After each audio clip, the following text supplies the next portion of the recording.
So guys, this is my review for Hajime no Ippo, episode number 67. With that, guys, let's jump into it. So, as hilarious as this episode was, it got real more so towards the end. But I did like the break up in between. Like, it was comedy in the beginning, like mostly just serious, mostly just comedy halfway through. But then once the reporter showed up, once Fuji showed up, if I remember her name, Maji, I think her name was, if I remember correctly. Because I literally just got done finished watching the episode, so I'm just now jumping off the review. Once they showed up, and again, because Fuji thought that it was already the talk of the talk of the town, he should have kind of realized that that wasn't the case when walking through the door and seeing the reporters coming out, and plus reading the newspaper again, from the article that he got, or whatever the information that he got, that he was thinking that Takamura having a legitimate shot at the world title was the main focus. That it was already known. That's not the case at all. The him killing the bear was the hot topic of the day, which is hilarious because again, he spends they said what they say, an hour and a half with the reporters hyping up everything that he did and going through. He more than likely exaggerated. It just seemed like he was exaggerating what had happened. He probably more than likely did talk about just a little bit of the truth when it pertaining to his fight with the bear, but I know for a fact that we know Taka, like, dude can definitely exaggerate some stuff, hype some stuff up that really doesn't need to be hyped up, and I believe that he exaggerated that bear story of him fighting. But of course, all due, all respect goes to him for conquering the bear. Anyway, even though once again, I still stand to my own conviction that, hey, he killed a mama bear, left the two babies parentless now, two baby bears. So yeah, press F in the chat for the baby bears.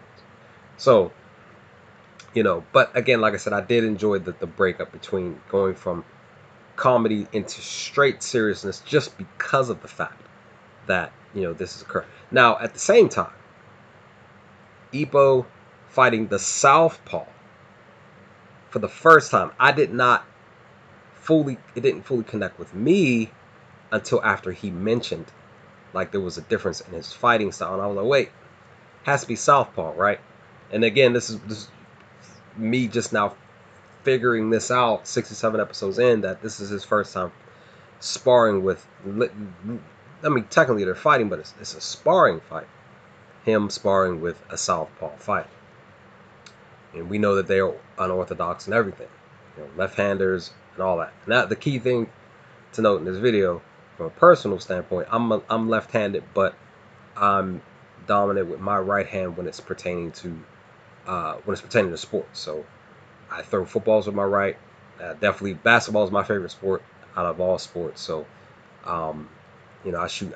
Whenever I did play basketball. Excuse me, I'm more, so pretty much retired, but I shoot the ball with my right. So, but even though I'm left-handed, but at the same time, I'm ambidextric, so I can eat food with both hands, like when it's pertaining to holding a fork, knife, and fork or a spoon, I can do both. But that's neither the point. But just saying, like, on the orthodox, like, just to say, like, if I was boxing, I would still use my right, but technically I should be a southpaw myself, but I'm not. So Ippo fighting a southpaw in this the sparring match is still a great thing. But at the same time, I kind of feel like he should have, and maybe I'll do another video on this. But I feel like he should have been sparring with a southpaw anyway. Roughly 20 episodes ago.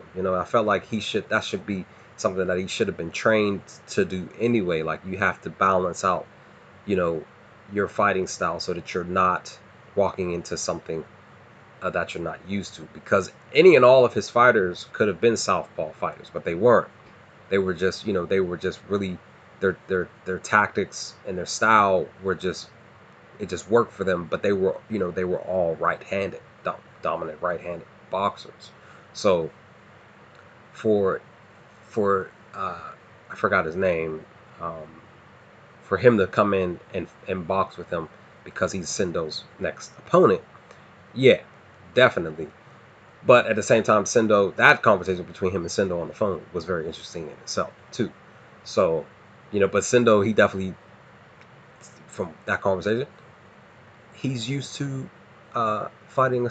To me, it sounds like he's already fought a southpaw, or he's practiced fighting southpaw. So he won't be surprised going to this fight.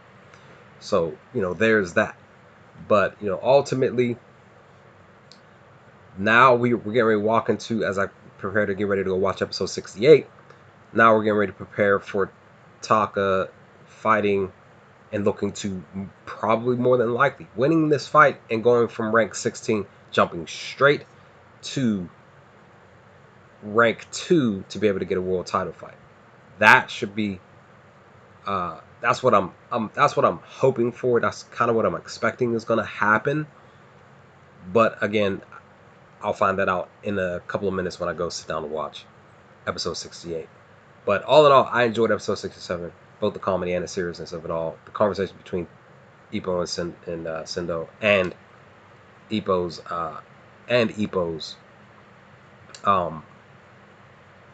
sparring fight with Southpaw. I really enjoyed it all. So with that, I'm getting ready to go watch episode 68, find out what happens next, and then as always, be on the lookout for my review of episode 68 to come a few hours after my reaction to episode 68 goes up. But with that, leave some comments in the comment section below. What did y'all think of episode 67 when you first sat down to watch it for the first time? Let's talk about some things. But other than that, I will talk to y'all next time, or over on episode 68 of Hajime no Ippo. Peace, guys.